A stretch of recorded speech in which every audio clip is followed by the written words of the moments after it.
Welcome to the Time to Hire podcast. I'm Jake Paul. And I'm Will Ducey. Our goal with this podcast is to bring in new perspectives and ensure the recruiting function remains relevant and forward-looking. We talk to recruiting experts, HR tech founders, and anyone who brings unconventional ideas to help push the craft of recruiting forward. If you want to future-proof yourself and increase your impact over time through strategy, technology, and best practices, this is the podcast for you. It is time to hire. In this episode, Will and I sit down with Mike Joyner, principal at Growth by Design Talent. Mike's got an insanely impressive background from starting his career at Apple, where he helped build out internal tools, to joining Facebook as the first recruiting operations hire and building out that entire function, to spending over 6 years at Pinterest, helping them scale from 150 to over 2,500 employees. He's a builder at the core and has seen it all, which is why we were so excited to chat with him. We talk about the latest hiring trends he's seeing in the market and what TA leaders should be thinking about as they prepare and strategize for the new year. Let's jump into Growth by Design. Tell us a little bit more about the organization, the clients you serve, your ideal project or work initiatives there. Sure. Yeah. No, thanks for asking. So Growth by Design Talent, we're a talent advisory firm. We work with mostly early, mid-size, private tech companies, and we essentially do all things recruiting. We started the firm with the belief that there's kind of a race for speed for a lot of tech companies to hire the best talent, but you can do that in a high quality way. But it does require some thoughtful sort of investments in building the foundations to do that well, right? And so a lot of the services that we provide were really born out of our own challenges and our own failings and our own sort of experiences. So the three partners, we all come from places that we're just massive scale, massive speed, but also really thoughtful cultures in terms of the talent that they're bringing in. So Airbnb, Pinterest, Facebook, and then we've got a team of folks that were all former in-house sort of operators and practitioners. And so how do we serve, our clients? So we offer exec search.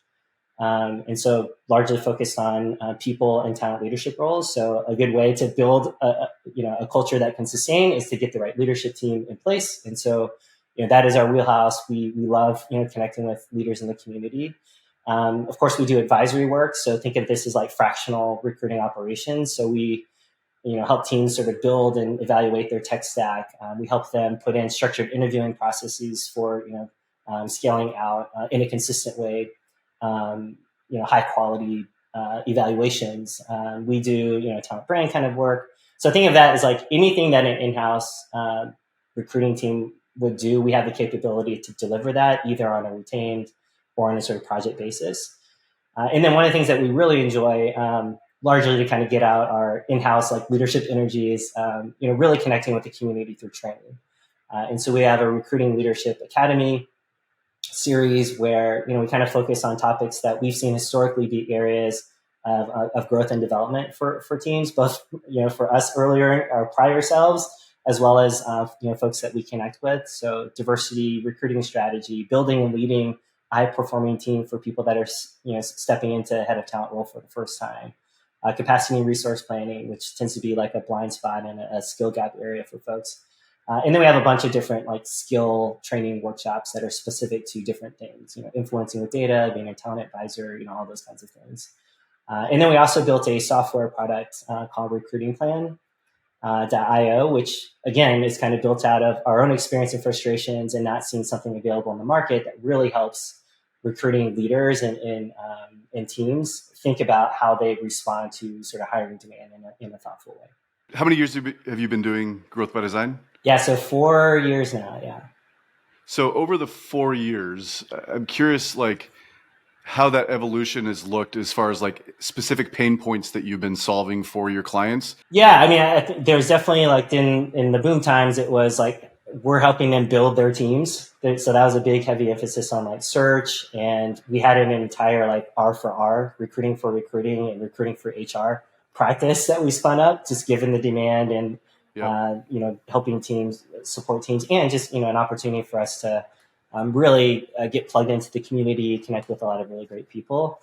I would say like over time, advisory is kind of taking different forms, right? So I think in the kind of growth periods, it's, how do we build for scale and speed and repeatability and measurement. So there's a lot of things around like data and dashboards, optimizing your tech stack, structured interviewing to get more consistency, enablement things around like interviewer and hiring manager trainings and things that can like get people ramped up as quickly as possible and get as many early signals on like what's working, what's not working, right? And then, there were, lots of people stepping into big jobs for the first time. So we did a lot of just like coaching and mentoring kind of as part of that as well. I would say more recently, a lot of the focus is really so a lot of teams have pulled back. There have been a lot of, decimated recruiting ops, a lot of teams that are running super lean. And so it either takes the form of we want to be hiring with intention. We are okay moving slower for the higher quality person.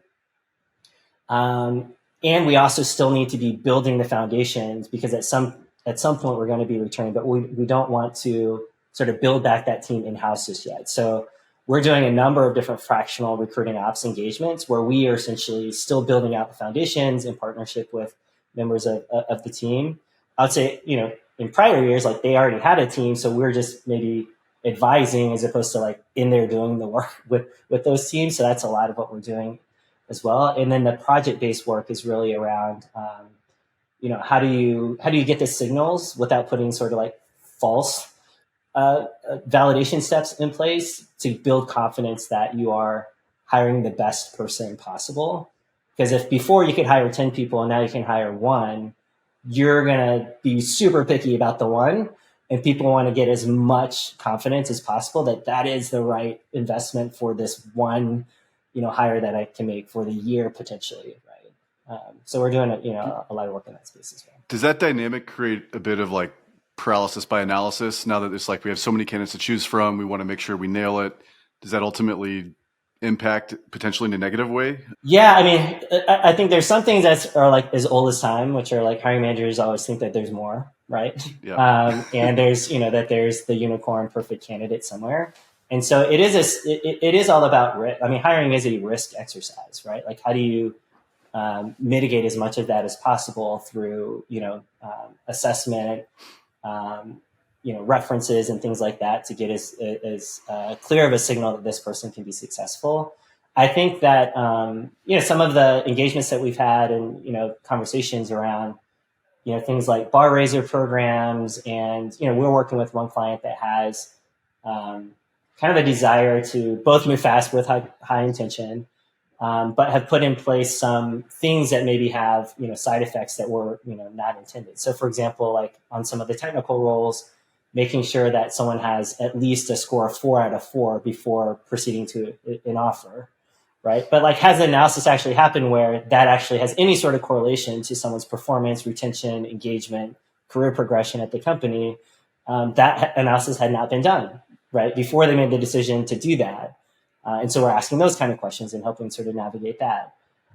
There are obviously, ongoing conversations around like values alignment and making sure that, not just you have the experience to do the job, but you know how to navigate, the culture, and I'll be able to do that in a way, with companies trying to figure out like hybrid versus remote and those sorts of things, right? So I think there is a bias right now for a lot of leaders to over-engineer the process to kind of say that will give me the signal without doing some of the initial homework to explore what the different options potentially look like that might be driving some of the concern, right? And so I think two things are happening. One is that quality conversation is happening for candidates in hiring. It's also happening with employees, right? So there's a lot of teams that we're talking to around like really tightening up performance management. And for, I think, some of the same reasons, right? If I can only hire one person, yes, I'm going to make sure that this person is really high quality, but do I have the highest quality team right now? And can I, or should I up level certain areas? And so I think that has massive implications, right? For recruiting, right? In terms of your talent strategy and your performance management approach, all around this idea of, do you understand what a high performer is? And are you holding the line in the same way that you are for candidates coming in with your current set of employees? And so I think both of those two things kind of come together when it comes to like recruiting, trying to figure out what it is that they need to hire for, because I think both of them are, for some companies maybe like um, more ambitious than they have been before, and so the outcomes of what that means are still kind of being understood and playing out. Mike, super excited to get your perspective on this. One, because you're a business owner, and two, because you're in one of the most volatile spaces we've seen over the past year, which is talent acquisition. So, business owner, TA, fun times. Okay. We are looking at we're obviously recording this towards the end of November. Everybody's thinking about end of year planning, aligning TA strategy with the business objectives. Just start kicking us off with in terms of end of year planning. What are the foundations that need to be in place? How can TA start aligning ourselves better with the business objectives as we move into 2024?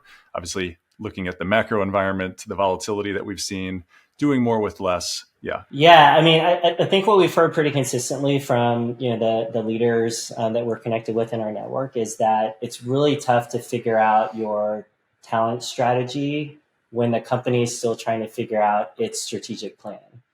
Right. So I think there are some companies that have, already started to place bets into new areas. So call that, AI, and embedding that into products and trying to figure out the impact of that on revenue and margins, and then making the appropriate investments. Others are much earlier in the journey, or maybe don't have that direct sort of, catalyst for change. So I think showing up well as a recruiting leader is not waiting for that to play out, because it probably is going to take some time for that to play out. And it's coming to the table of, it's two things. It's one, making sure that you have context of like what's going on just generally at the company, right? So, as I was mentioning earlier, things like performance and your philosophy around that, is that evolving, or is that going to evolve next year? Because that's going to have some implications to attrition and potential hiring volume that you're going to need to support. Are you also introducing, which we're also hearing this in our community as well, a new compensation philosophy? Right? Guess what? That's also going to have implications to retention, engagement, and things like that. And so working with your partners in HR, working with your partners on the total reward side to understand directionally, whether it's through board direction, change, or what have you, all the kind of different signals that can impact you as a talent leader. Same thing is true for, location and hybrid strategy, right? I think companies are still kind of in this messy middle. But I think over time, like that's a kind of dangerous place to be in, because you're not really solving for one or the other. And I think more companies over time, maybe even starting into the new year, are gonna kind of pick their approach that's going to be more long term. And depending on where that goes, that has, again, more massive implications for recruiting teams. And so there's that, which are like more talent and people oriented, and then there's the strategic and sort of business process stuff, right? And so I think for that, it's more around timing, right? So most companies will go through like, all right, what is our forecast for, revenue? And then what is our target, where we need to be from a profit margin standpoint? And that could be for fundraising, it could be for an exit of some kind, or it could just be for just growth projections. And then the trade-offs are around like, okay, so from our OpEx perspective, where do you make trade-offs? Is it infrastructure costs, or is it headcount costs? And so I think that's where that partnership with your finance team of like, kind of where are we at in the process? How are we feeling about that? And sort of taking that back to your talent teams to kind of connect the dots across all those things. Hopefully, does that make sense? So like from an operating standpoint and how recruiting leaders can show up, it's a firm understanding of that full ecosystem of decisions. And then bringing to the table, like, all right, here are the implications for our recruiting team and what we can do, right? So here's what we've done historically. Here's what I'm hearing from our peers in industry.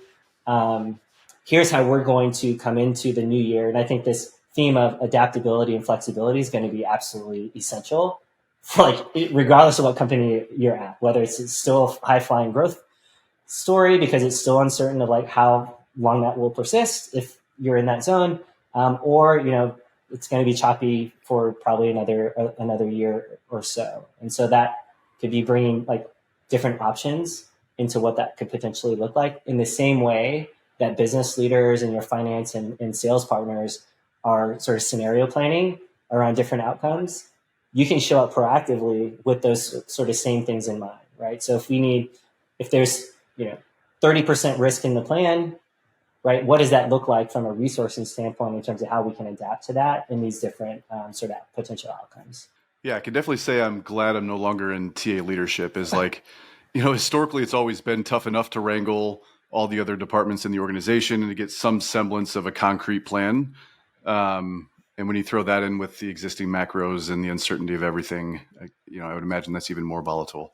Yeah, absolutely. Yeah. So if you were a TA leader sitting at home, or for the TA leaders sitting at home, maybe listening to this, like, how would you best organize or structure how they should be thinking about, okay, I've got everything I need in place to go kick off this new year to maintain my agility as things will inevitably ebb and flow. Like, how do you think about that checklist or different buckets of preparation? Yeah, I kind of think of three different categories of things. There's the people side, which is the makeup of your team in terms of the mix of flexible resources versus fixed, right? So FTEs, basically contractors, and then potentially partners, right? So have you teed up your ecosystem of partners if things need to turn up and you don't have the team to support it?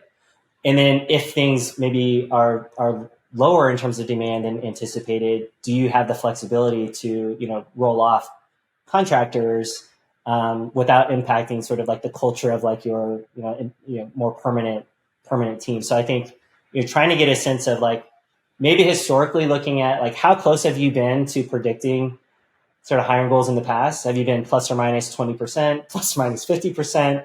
And probably that helps inform like what percentage of sort of flexible resourcing you need to have going into the next year, right? So look at, what is your historical, I don't know, like confidence or like pull through look like in that regard.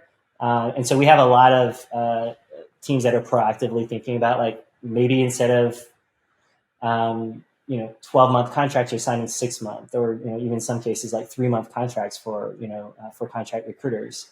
I think they have the feedback previously has been like, oh, we can't get like great recruiters that are going to be willing to do 3-month contracts, but I can guarantee you can now.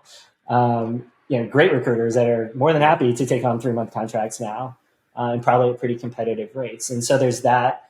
And then I think, on the people side, there's also this idea of like, I think there's an assumption like, okay, so the recruiting team is what it is, and then here's what it can do, right? Well, it turns out that recruiters are people too, right? So people make decisions to go on leave your company, right? Move to different parts of your business. So there's this like also this kind of check in with your team as well of like the career conversations, the how engaged are the team going into the new year to know like, do you have attrition risk on your own team? Do you have upcoming transitions that are going to be happening or internal movement? That all affects like your ability to deliver. And maybe some of that's actually like a really healthy sort of cleansing exercise. Maybe that's like oh crap, like half of our team is going to be on leave like in Q1, and that's when all of the roles are going to hit. Like, okay, that's a big issue. Like, have those conversations happen so that you have context on that. So that's like the people piece of it. As we move into 2024, is your company among the 65% of those who say that measuring quality of hire is the top initiative for your TA team? If so, you should know about CrossCheck. We're a hiring analytics platform that transforms all of your hiring data into insightful, actionable, and easily shareable dashboards, purpose-built for recruiting teams. Not only does CrossCheck take in your core pre-hire data, but it goes one giant step further by ingesting your data from the HR side of the house, like performance and retention. And by combining the two, we're able to help you unlock the holy grail of recruiting, quality of hire. At CrossCheck, we believe recruiting programs and strategies should be driven by actual business outcomes, not just hiring targets. Visit us today at crosscheck.com. That's CROSSCHQ.com. Is it safe to say that right now there's a bigger demand than ever for sort of the not temporary work, but contract type work, whether it's a firm like Growth by Design or independent contractors? I just know that like from my history, that was always kind of the last resort. We always wanted to optimize for a full-time person who's all in, who knows how to sell your business. But from what Yeah, you're saying, it sounds like, I yeah. think two things are at play. One is you got a lot of people that are now on the market that are doing sort of their side hustle. So you have really high quality people that are available to do that kind of work that weren't available Yep. before because they were in house, right? And I think the other thing that's true is, companies are going to be hesitant to have to go through the pain of laying people off. This just sucks, right? And so, having partners that can help get you there. I mean, I like to think that, growth by design could be a high quality, doesn't feel any different kind of service for you, that can maybe bridge the gap. I think the thing that changes things is if it becomes sustainable growth, then of course you want someone in-house, knows everything about the internal dynamics of your team, and can really pitch it and sell it. And they've got, personal investment in making sure the success. So yeah, I mean, I think that's going to be kind of there will probably be, whenever the return to growth happens, which it will happen at some point, probably more of a bias towards like, let's bring, well, A, because it'll probably happen fast, because it always, when it happens, snaps back. And then two, like a hesitancy of like, are we confident that it's sustainable? And then until you get the confidence that it is sustainable before you start to build back. And I think that the main thing there, it always comes back to talent of like, do you have access to that great recruiter and talent team to be able to do the thing that you want to do? Right? The highest comps, the highest demand role for a year was a recruiter and the head of recruiting, right? Because it was the access to the best was like really hard. It cost you a lot of money, right? And I think over time, hopefully we return to that, maybe not to the level that we were, but that will be the driver, right? Do I, as a founder, do I, as a leadership team, have access to the gateway to the future of our company, which is recruiting the best people to get the best people in? And unless that changes, then I suspect that it'll probably be like a flexible, temporary approach until that happens. So, okay, so that's number one, people. I Yeah. think you're, yep. Yeah, so people kind of bucket one, and obviously like the place to start. The other piece is just around sort of process and programs. And so like this idea of, well, you mentioned it earlier, doing more with less. So have you thought about things that are driving efficiency, right? So right before we got on, I was talking to a talent leader, and the question was like, what are you hearing in terms of automation and ways that you're able to give the tools and accelerate things? And it's the things that are repeatable, that have logic to them and structure, not the more nuanced things, which is why you have people doing people work. But so like, have you really looked into all those different touch points within your process to maximize the efficiency steps where technology can play a role? So what's great, as I was saying earlier, is there are amazing tools available that are probably already in your tech stack that you can either start to tune up or whatever. So that could be like top of funnel app review things. It could be interview note taking and debrief kinds of things. It could be auto drafting sequences and reach outs and all those kinds of things. So like, have you maximized in scheduling, right? Have you maximized all the things that are sort of task logic oriented so that you can have the fewest people having to spend all their time doing that? So that's kind of like bucket one. And have you looked at the metrics that ultimately sort of inform that, right? So like time to hire. Have you looked at response rates and things like that to know if it's working or not? The other piece is just around quality, right? So we know that is a big area of emphasis. And so understanding the efficacy of those steps that you have in place to understand if you're just artificially slowing things down or is actually having an impact longer term. So I think you all have done a lot of research around looking at quality of hire just in general. I think I would say most teams that we talk to are earlier in their journey on that. So putting in the mechanisms to know, maybe even just as a baseline, of how you can improve over time, but like knowing where you are now on that, and probably starting simple and working your way, up is important. Yeah, that runs true with the sentiment that I see in the market as well. Like over the last 18 months, we've seen quality of hire go from, a conversation at the leadership level where they're talking about, yeah, this is a thing we should be tracking. No idea how to do, how to go about it, and much less what to do with it once we've got it. To, okay, let's put together a team. Let's start to unpack this and figure out how are we going to operationalize this. And to today, they're ready to go. And so it seems like it's finally, moving up that sort of curve of prioritization within these organizations, which obviously for us is exciting to see. Yeah, and then you can actually see, like, is it moving the needle, these things that you're putting into your process? And if it's not, take it out or change it, or adopt, go a different direction. So that bucket 2 is sort of process and programs that you have in place. Are they driving efficiency? And then obviously quality being the other piece. And then the other part, which I'm really passionate about, is like the technology, right? So have you taken inventory of all the tools that you have? Are there opportunities for consolidation? Have you even looked at your usage and utilization of these products? And then are there creative ways for you to either better leverage, drive enablement, or just consolidate, right? So I think what's really interesting is there's this proliferation of funding, right, in the market, which led to a proliferation of amazing tools, but lots of point solutions, right? And then over time, I think there's going to be more and more consolidation.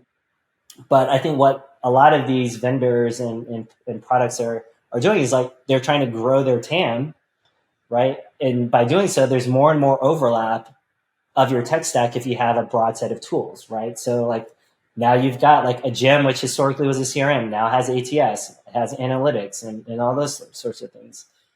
Ashby was an analytics product and now it has an all-in-one, right? And so, and maybe you already you had a tech stack of like a Greenhouse, a Gem, and an Ashby. Now you basically have 3 ATSs, right, in the same tech stack. And so I think utilization, just looking at what you have, what you're paying, and are you actually getting the return on that investment?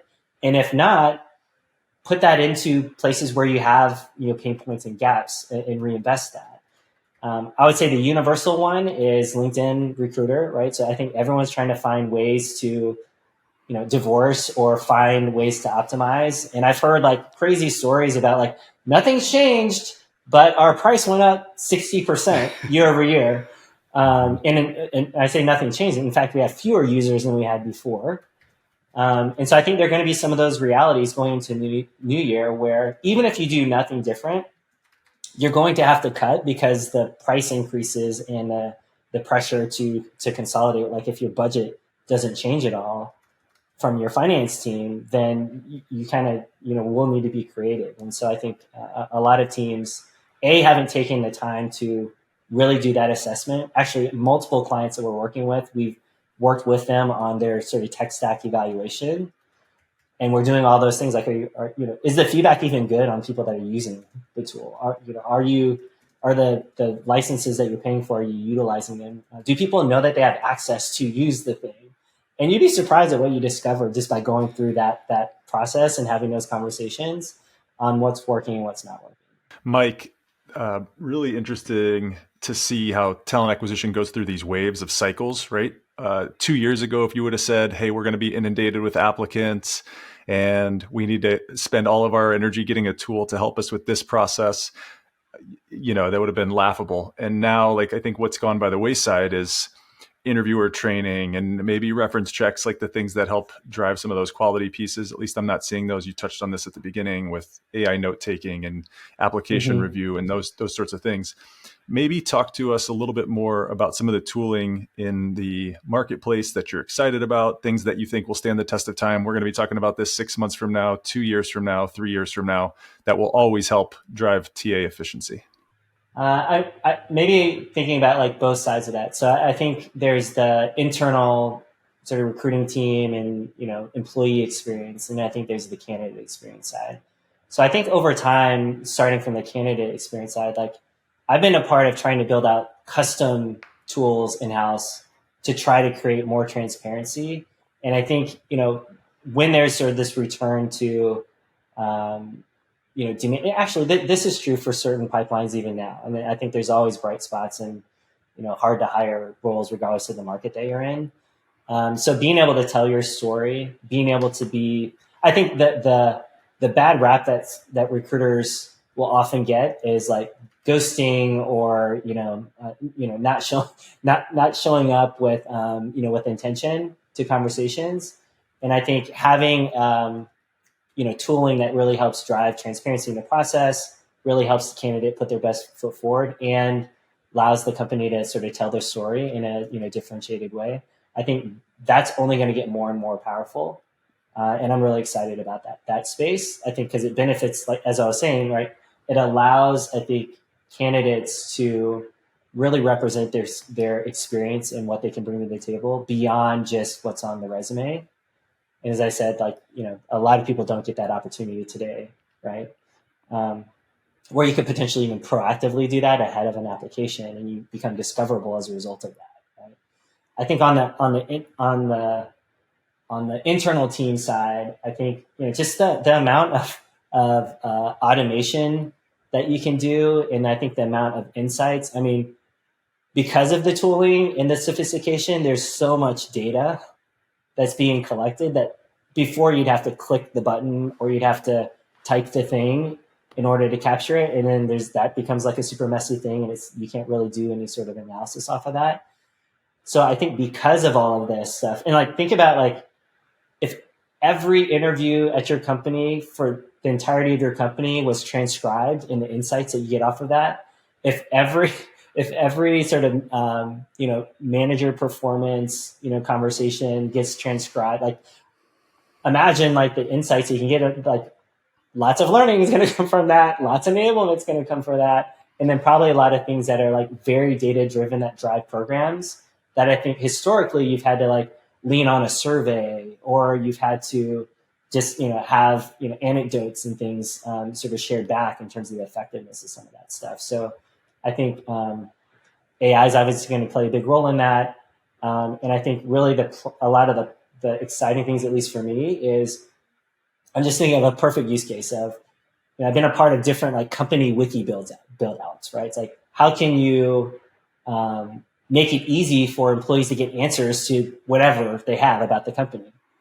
right? It's like it's impossible to come up with the information architecture to get that 100% right for every person at your company. But imagine if you had one bar that gets you access to all of the perfect information in real time. It's like, that's coming, right? And I think that's true for I think it's almost here. Like that's been one of these like logical applications of AI, right? Just a singular Q&A bot for all things company. But with the new, we're going to have an episode on this soon, but with the new custom GPTs, you can feed it your entire company wiki if it exists and just, basically slap a bot interface on top of it. It's just totally. So crazy how fast it's all moving. Yeah, no, exactly. Yeah. So that exact thing, but like being able to sort of maybe box you, because I think part of the concern is like, we don't want to give all of our information to, so how do you sort of wall off that? But that walling off is coming, as you said, like very quickly. That's an inevitable path. Yeah, exactly. It's an inevitable path. And then the application layer, I think, has this all of those kind of goodness in it. I think so that's the sort of data and insights. And obviously like the experience of that is like, that can be a very delightful thing to get the answer to a benefits question versus me having to like start a ticket, wait for someone to get a response, and then I've got a million clarifying questions. What if I could just follow up all of my questions in one place? And that helps inform the next person asking the same question. That gets like better over time. Like that is just amazing. Like across every category of people stuff. I think for the talent team, I think this idea of like getting signal through the assessment process that gives you more confidence that you're hiring the right person, I think gets better over time because of some of the tools and applications that we're able to provide, which then allows the recruiter and the hiring manager to really focus on like the cultural nuances of working that, the kind of the team dynamic piece of that, right? Which technology is not going to solve for that. It's like, okay, we've got a team of 10. We're all very different individuals. We come with different backgrounds. What's the complementary player that's going to make our 11th team member? We know what the skill sets are, but there's like there's an art to finding that person that's going to be like the 10x team sort of fit, right? It's the art of building a team. Exactly. Yeah. I think that's sort of the logical progression of like, all right, people that are doing quality of hire, then they're starting to bake in skills and competencies associated with quality of hire at the organizational or departmental level. But next phase that I would love to see is actual, what does the optimal team look like based on who we have? We know the hard skills that we need, but what are the soft skills and sort of competencies that really round out this team to your point, to make it a just, top performing. I'm super curious to see, right. So there's like new interfaces, right. With every new, technology innovation, right? So we got used to like apps and, kind of logging into, our phones for lots of things. I'm curious to see, how much typing happens in the future just in general, right? There's a lot of pointing and clicking, right? In order to do an action or to get information into a system or progress something, like what becomes, touch, what becomes voice, those kinds of things I think will be interesting in terms of the interactions through the process for everyone involved, right? Based on how technology can support it. Mike, you have been very generous with your time, so thank you for that. We're heading into the end of the year. TA teams have seen team members come and go. It's been a very challenging year, to say the least, for most TA teams around the world.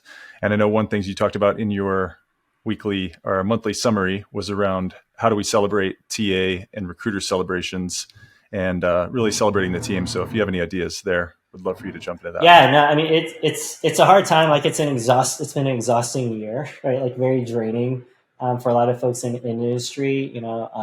Stressful trying to think about what the future is. I think it's an opportunity. It's kind of that time of year to reflect, like what have we learned, and I think just be acknowledge the progress, and just be and then also express sort of gratitude for making it through together. And I think there are lots of creative, free ways that you can go about doing that, from simply just like typing a well-intentioned, personalized note to the team, to I think the most impactful thing that you can do is get sort of scrappy and get those messages directly from candidates, from hiring managers, from leaders, and just acknowledge, right? Like it's been hard. We made it. We're almost there. And here's the progress that we've made, right? And then a little bit of and here's why I'm excited about the future. So I think from a team perspective, it's always hard when you get to this point in the year, in that like you're trying to still hit the hiring goal, whatever that is. You kind of don't know what the future is, because oftentimes you don't know what the hiring goal is for the next year at this stage, and that's kind of like can be a little bit nerve-wracking. So I think as a leader, giving your team some surety around things that things that you don't know, and be transparent about that. And I think just kind of acknowledging, we're in it together kind of stuff. So I think that's at the team level. And I think for leaders, equally, it's been like really hard, right? Like there's been so many things to have to navigate. You might have had to lay off a large portion of your team. You might have then had to turn around and try to convince them to come back, right? There's definitely been some teams that are in that mode. And so I think there has been, most people that get into that, this kind of profession, very empathetic, they're very people first kind of folks, and oftentimes forget to think about themselves, right? So really kind of checking in with yourself. What are your career goals? Where do you get energy? What are you hoping to get out of the new year? What are you thankful and grateful for? And really kind of thinking about like, well, what are your goals going into the new year as well? And maybe talking to your leader or your manager about that going into the new year. So I would kind of encourage people not to forget about their own growth and their own sort of trajectory and what they want to get out of the experience. And you mentioned like we held a kind of like a career sort of panel where what we see a lot of head of talent and head of recruiting leaders really contemplating are, is my path like a chief people officer? Is it maybe a VC talent partner or a VC talent team, or is it kind of starting my own thing, or do I just kind of stay in it kind of as head of recruiting because I love it? And so I think reflecting on like, okay, well, what are the viable paths for me personally? And then maybe like, if you don't plan it and schedule it, doesn't get done with intention, of like, what are the conversations you need to have in order to get signal on like what that looks like, so that you're progressing yourself forward and you're learning and sort of continue to get energy from the work that you're doing, the people that you're interacting with. So I would say like team, and then not forgetting to focus on yourself as well, and thinking about your own growth. I really appreciate this, Mike. This was awesome. I feel like we could go on for hours, as we kind of just scratched the surface of so many interesting topics here. But would love to have you back. We like I said, have lots of other areas to delve into. But thank you so much. And if anybody wants to reach out to you or Growth by Design to learn more, to connect, where can they find you? GBDtalent.com is our website, and yeah, I would love to connect with folks on LinkedIn. Yeah, thanks for having me. Awesome. Thank you you so much, Mike.